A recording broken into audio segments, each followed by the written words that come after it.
Joining me now is Congressman Fridge Hill. He represents the 2nd District of Arkansas. Always good to have him on the program, Congressman. Thank you for being with us. You bet, Roby. Thanks for having me. Let's begin with the Preventing Overdoses and Saving Lives 2.0 Act. This passed earlier this week, 402 to 20 in the U.S. House of Representatives, and almost unprecedented bipartisan vote that we see there. It's going to do a lot to combat the opioid crisis. It's going to do a lot to address some mental health services. Give me the elevator pitch, because we don't have all day, of what it will do on those two fronts specifically. Right. Well, first, Frank Pallone, the chairman, Kathy McMorris Rogers, the ranking member, worked together. And what's amazing is this is actually how Congress is supposed to work. This was a strong set of bipartisan bills to tackle mental health challenges, particularly for our kids, particularly what we witnessed during the pandemic, and fight the opioid crisis that cost 107,000 lives last year. So my portion of the bill that I wrote with Debbie Dingell of Michigan is inspired by Arkansas, because Arkansas is one of 14 states that has co-prescribing. And this is where if you get an opioid prescription because of chronic pain or a post-operative situation, you also would get a prescription of naloxone with it. And that is a way to prevent somebody having an accidental overdose from that opioid medication. And just in 2021, the state of Arkansas reported about 550 people's lives were saved because of co-prescribing in our own home state. All right. And on the mental health front, what does it do on that? It reauthorizes the mental health programs that really help mostly our kids. Why do we have rising suicide rates? Why do we have such despair among our teenage population? This is a chronic challenge. We've seen it in violence. We've seen it in suicide. And this has grant programs and support for our schools, our teachers, our parents in that mental health care. And it also supports mental health services in partnership with states that are delivered to kids.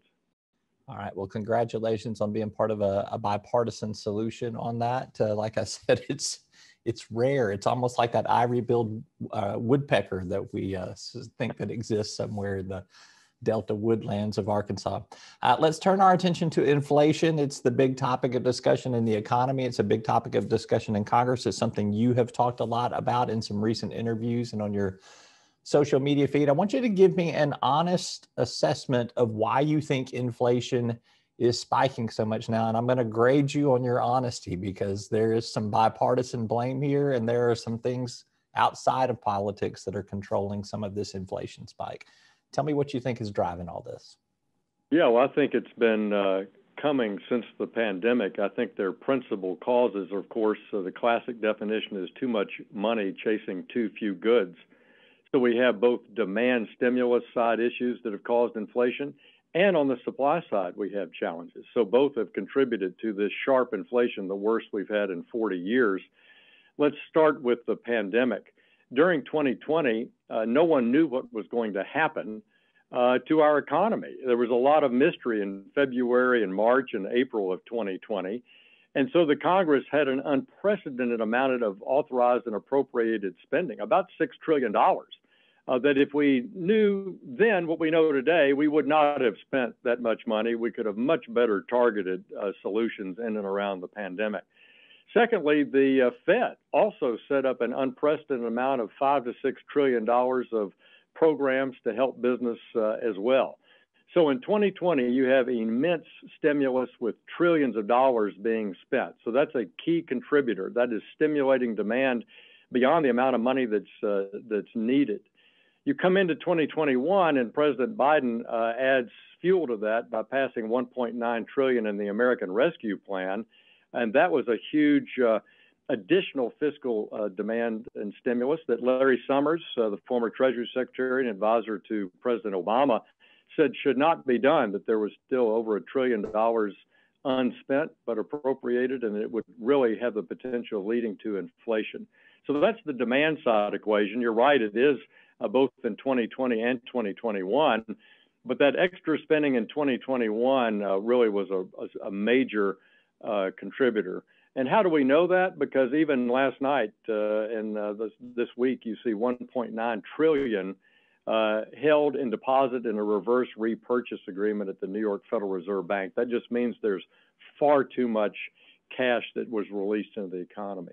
And then, Roby, finally, on the demand side, you've got a lax monetary policy of zero interest rates and the Fed buying $120 billion a month of government debt.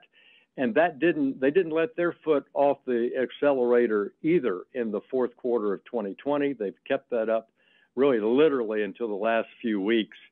So that's the demand side. And on the supply side, obviously the pandemic disrupted a lot of supply chain operations around the world, and particularly here in the U.S. So we had shortages of a number of products due to people shutting down whole factories during the pandemic. How much is the oil industry to blame for some of this? You see them scoring some record profits in the oil and gas business.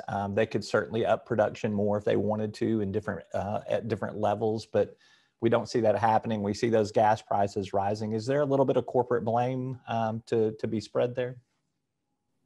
Well, it's important you bring up the energy situation, because during 2020, a lot of upstream producers went out of business. They went bankrupt. Refineries laid off thousands of workers. In fact, one of our major refineries closed and has not reopened during the pandemic due to labor constraints and other challenges. So you had a lot of production go offline during the pandemic.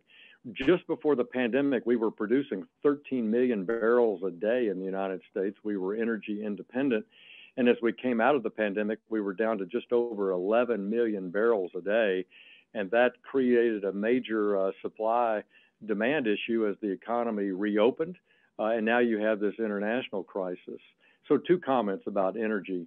One was people don't really think much about when we shut down the industry and their ability to get back to work, find the same labor that you need to find in Little Rock, find the supplies, find the steel that's necessary. And when you combine that supply constraint with the Biden administration's sort of war on energy, not granting new pipeline approvals, not encouraging new terminals being built, prohibiting offshore leasing, prohibiting federal land leasing, and claiming that they're either going to shut down financing for oil and gas through investment banking and commercial banking regulations. So it's a hostile environment in the midst of a war, not ideal conditions. But we are rebuilding that drilling and supply this year, but it's going to take all year to do that. And I think it would have been made easier if President Biden on day one had not been so hostile towards the energy regulatorily and through some of his pronouncements. Right. But to your point, though, that's a long game that you're playing right there on both sides of that coin. Let's talk about the possibility of suspending the gas tax, which the president floated this week. Tax revenues are up at the federal level. Deficit is down, at least if you just look at it on a yearly basis there. Are you for or against suspending the gas tax? I don't think that's a good idea, Roby. I think that's sort of a gimmick. I've listened to Secretary Yellen talk about it this week, and it harkens back to Gerald Ford and Richard Nixon and even Jimmy Carter talking about price constraints, wage and price controls. It would be only for 90 days, and it doesn't speak to the heart of the issue about why prices are rising. We need to get more production online. We need to be able to do that across the board. So I think of it as a gimmick. I don't think it's really something that's at the heart of getting at the issue of how do we get lower consumer prices. All right, let's turn our attention to the January 6th hearings that have dominated the last week and a half of the news. We've learned some pretty disturbing stuff, quite frankly, particularly from Republicans who were leaned on hard by Trump and the Trump administration to alter results, change electors, really bypass the Constitution when you look at it. I know you have had issues with the construction, the makeup of that January 6th committee. I don't really feel the need to relitigate that. You're on record there. But with the evidence that is coming out, and as overwhelming as some of that evidence is, are you concerned about the fraud that was attempted to overturn those election results?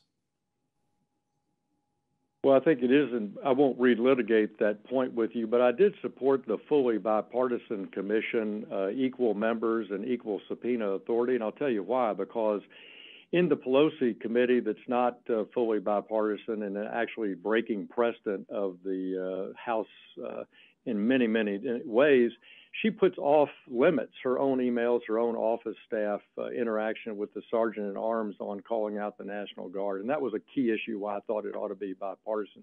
Turning to your specific question, I think the kinds of advice and the information flowing into the White House that we've known about for a long time, I think it's been repackaged in this committee. I think, Roby, is how I would describe it.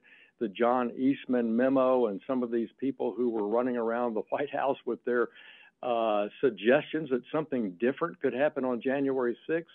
You know, it wasn't right. It was nuts to propose that. And I'm so glad that the president also had advisors saying this is crazy. I mean, this is not going to happen. And I think that's just being borne out in the packaging of this January 6th debate. But it wasn't right when we first heard about it, and it's not right when we hear about it again after the fact. All right, Congressman French Hill, we appreciate your time for being with us here. Thank you so much.